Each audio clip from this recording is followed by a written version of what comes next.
Assalamualaikum warahmatullahi wabarakatuh. Perkenalkan, nama saya Ahmad Jazal Anwar. Saya dari Prodi Bahasa Inggris Fakultas Humaniora Angkatan 2021. Di video kali ini saya akan menunjukkan hasil resume saya selama mengikuti kegiatan PPAK hari 1 dan hari kedua. Pada hari pertama, materi disampaikan oleh dua pemateri. Dengan pemateri pertama yaitu Ibu Dr. Umi Subulah MAG. Di awal materi, beliau membahas sedikit tentang kampus UIN Malang yang memiliki 7 fakultas, yaitu Fakultas Tarbiyah, Fakultas Syariah, Fakultas Ekonomi, Fakultas Psikologi, Fakultas Saintek, Fakultas Humaniora, dan Fakultas Kedokteran dan Ilmu Kesehatan. Juga pasca sarjana dengan 15 program, sehingga jumlah program studi yang ada baik itu S1, S2, dan S3 berjumlah 40 program. Selanjutnya, rencana pengembangan dan rencana strategis yang berada pada tahap pengembangan pengakuan internasional dan reputasi nasional.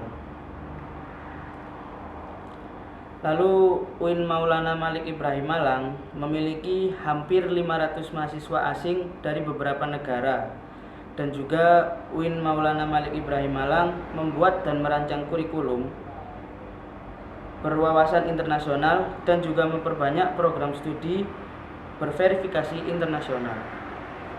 Lalu banyak juga upaya internasionalisasi berupa dorongan kepada dosen dan mahasiswa untuk mempublikasikan riset ke dalam jurnal nasional dan internasional yang bereputasi. UIN Maulana Malik Ibrahim Malang juga mendidik mahasiswa untuk menjadi mahasiswa unggul, disiplin, moderat, dan menjunjung tinggi nilai keagamaan, juga memiliki jati diri yang Islam dan memiliki komitmen kebangsaan yang kokoh. Selanjutnya, perpustakaan yang dimiliki oleh UIN Maulana Malik Ibrahim Malang memiliki e-book jurnal, baik buku karya cipta dalam negeri ataupun luar negeri, yang bisa diakses oleh seluruh mahasiswa UIN, baik itu untuk proses pembelajaran mata kuliah, menulis artikel ilmiah untuk riset, ataupun menulis tugas akhir, dan juga keperluan lainnya sebagai referensi. Materi selanjutnya disampaikan oleh pemateri kedua, yaitu Bapak Ahmad Fathah Yasin. Beliau mengatakan pepatah "The best human material" pada awal pembukaan materi. Beliau juga mengatakan menjadi mahasiswa harus selalu mengupayakan diri secara mental dan spiritual dalam mengikuti kegiatan perkuliahan. Lalu beliau menyampaikan ada beberapa indikator dalam hal mengupayakan diri baik mental dan spiritual. Yang pertama, berpikir ilmiah dengan melakukan transformasi gaya belajar yang dilandaskan dengan ilmu pengetahuan umum dan ilmu pengetahuan agama. Yang kedua, berpikir positif serta berperilaku positif sebagai mahasiswa, yaitu dengan ciri khas UIN Malang berupa bertutur kata yang sopan, berpakaian yang sopan, dan lain-lain. Menjadi mahasiswa itu harus kreatif dan selalu dituntut tampil dalam berperan sebagai orang terpelajar dengan berbagai kemampuan minat bakat. Oleh karena itu, Maulana Malik Ibrahim menyediakan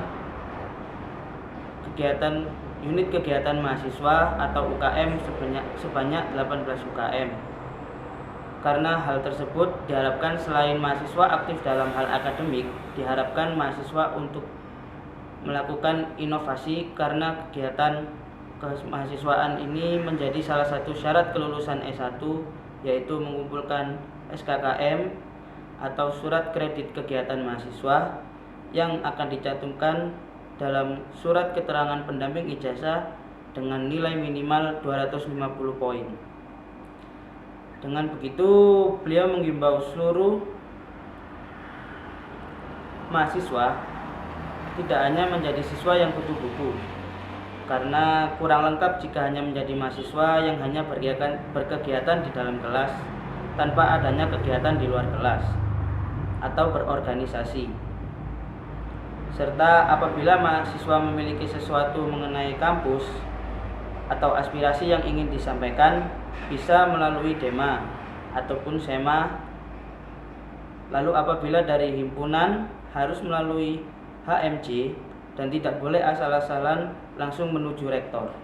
Itu saja materi yang bisa saya sampaikan dari hari pertama PBAK UIN Maulana Malik Ibrahim Malang.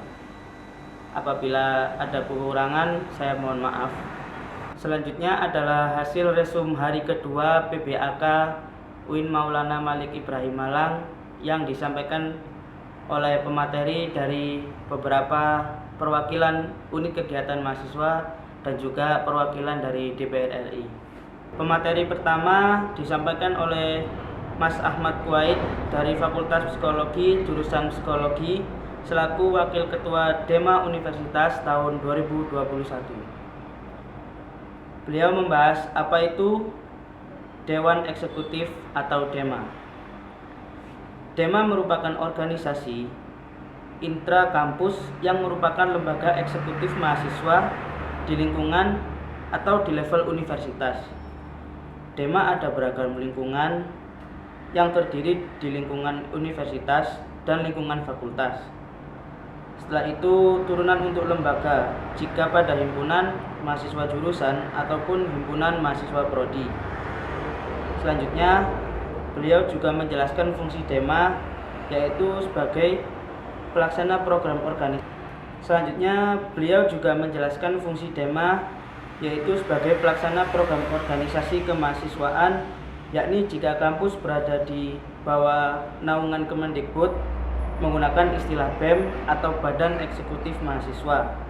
Namun jika kampus itu berada dalam naungan dari Kemenak, maka menggunakan istilah DEMA.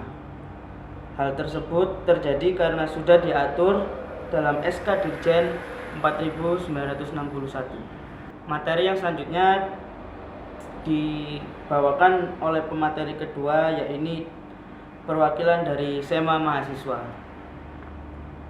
Diawali dengan penjelasan tentang SEMA mahasiswa adalah organisasi mahasiswa UIN Maulana Malik Ibrahim Malang yang berperan sebagai lembaga legislatif yang mengkoordinasi DKM dan HMJ. Selanjutnya, beliau juga membahas visi SEMA adalah terwujudnya Senat Mahasiswa Universitas sebagai lembaga legislatif transformatif, kolaboratif, progresif, berdasarkan asas kebersamaan dan kekeluargaan, serta menjunjung tinggi profesionalitas.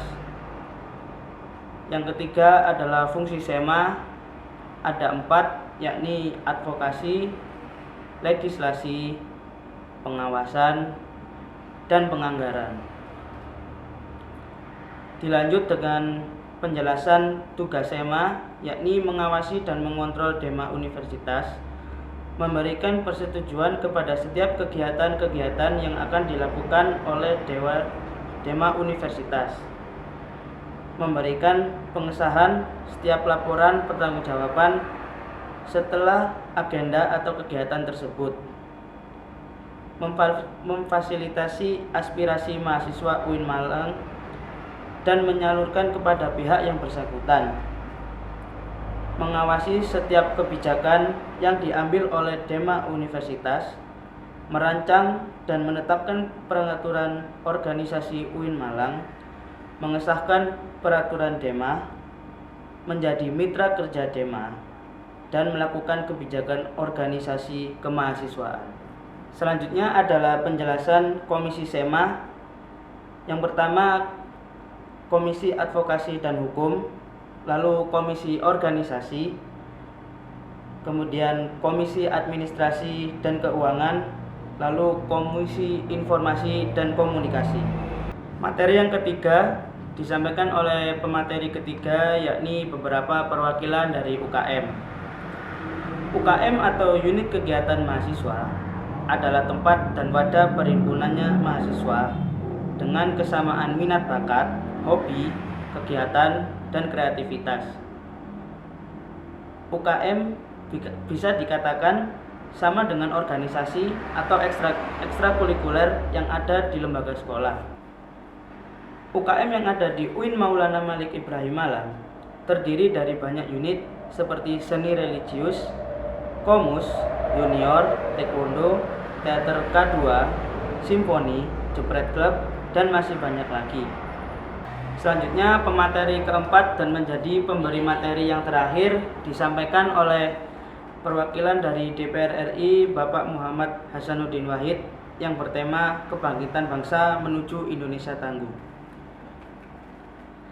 Di awal sebelum menyampaikan materi, beliau menunjukkan peta penyebaran COVID-19 dan jumlah kasus di seluruh dunia yang berjumlah 216 juta dan jumlah kasus yang ada di Indonesia sebanyak 4 juta.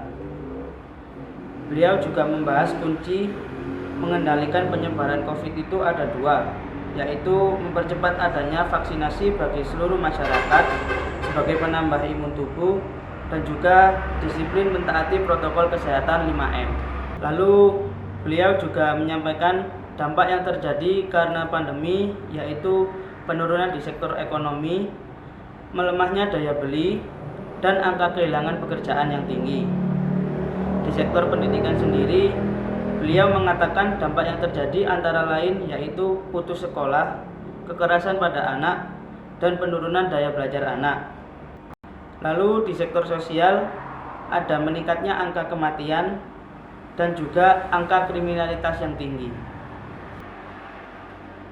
Selanjutnya, beliau juga menyampaikan kebijakan yang diupayakan di sektor pendidikan, antara lain bantuan berupa kuota untuk pembelajaran daring, subsidi upah, bantuan UKT, dan juga rumah sakit pendidikan. Bapak Muhammad Hasanuddin Wahid juga mengatakan pentingnya korporasi hexahelix, yaitu bentuk korporasi masa depan yang mampu menaikkan sektor ekonomi, pendidikan, dan sektor lain-lain. Beliau juga menyampaikan ada beberapa hal yang mampu mengubah dunia. Yang pertama adalah kemajuan teknologi, yang kedua adalah agama, dan yang terakhir adalah pasar. Beliau juga menyampaikan himbauan agar kita dapat mempersiapkan diri secara intelektual, menguatkan fondasi keagamaan, dan juga menyiapkan keahlian generasi muda yang tidak bisa ditawar lagi.